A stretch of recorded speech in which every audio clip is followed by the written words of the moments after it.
আজ আমি খুবই সহজভাবে খাসির মগজ ভুনাটা রান্না করে দেখাবো। আর এখানে কিন্তু আমি একটি খাসির মগজ নিয়েছি। তো এই মগজটাকে আমি আগেই সেদ্ধ করে ধুয়ে পরিষ্কার করে রেখেছি। এখন আমি রান্নার জন্য চলে এসেছি। তো এখানে প্যানটা বসিয়ে দিয়ে দিয়েছি সর্ষের তেল। তেলের মধ্যে অ্যাড করে দিয়েছি পেঁয়াজ কুচি। পেঁয়াজ কুচিটা দিয়ে এরপর এখানে আমি একটি টমেটো অ্যাড করে দিয়েছি। ফালি করা মরিচগুলো অ্যাড করে দিয়েছি। দারচিনি, এলাচ এখানে অ্যাড করে দিয়েছি।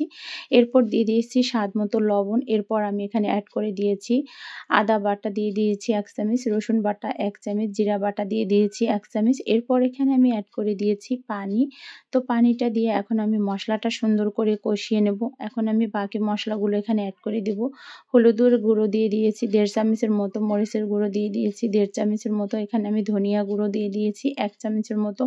এরপর আমি মশলাটাকে সুন্দর করে কষিয়ে নেব।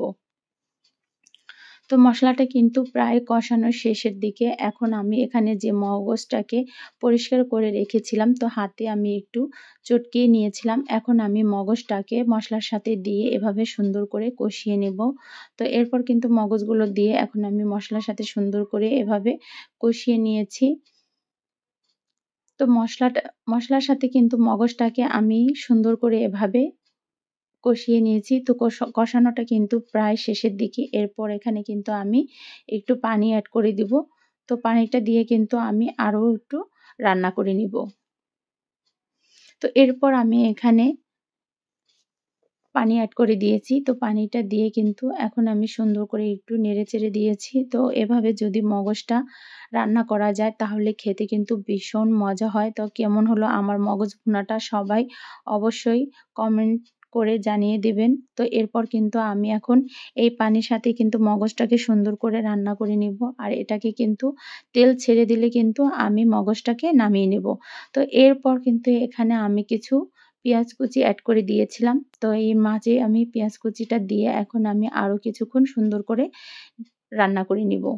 তো ভিডিওটা ভালো লাগলে অবশ্যই লাইক কমেন্ট করতে ভুলবেন না নতুন নতুন রেসিপি পাওয়ার জন্য। তো এরপর কিন্তু আমি সুন্দর করে মগজটাকে ভুনা করে নিয়েছি। তো তেল ছেড়ে দিয়ে আসছে।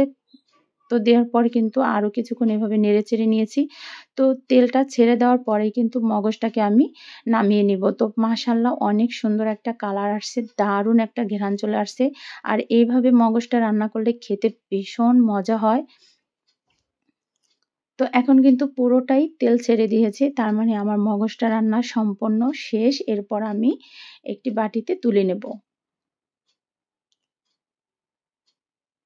তো এখন রান্নাটা কিন্তু সম্পূর্ণ শেষ। এখন আমি একটি বাটিতে এভাবে তুলে নিয়েছি। মাশাআল্লাহ দেখতে যতটা সুন্দর, খেতে ভীষণ মজা। তো ভালো থাকবেন, সুস্থ থাকবেন। বিদায় নিলাম। আল্লাহ হাফেজ।